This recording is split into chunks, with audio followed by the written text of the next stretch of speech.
وَيُزَكِّيهِمْ, purified you. Brothers and sisters, please, for the love of Allah, keep away from wrong and haram.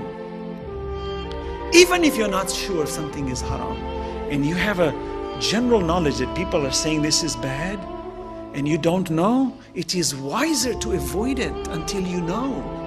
What if they are right?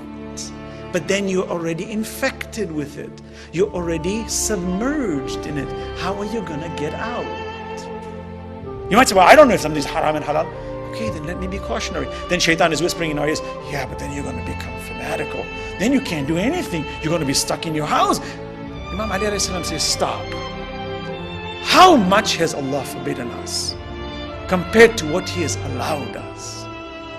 Put it on the scale. You can't. What is allowed is too great.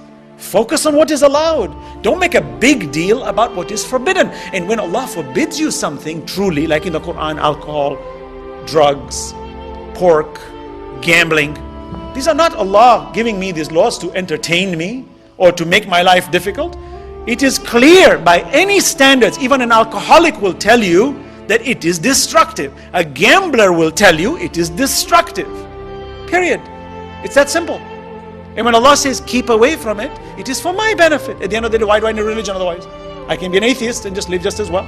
Allah says, I have sent you morals as your best role model, the Prophet and his family, so that you follow the best morals, so you are the best in the community. That's what it's all about.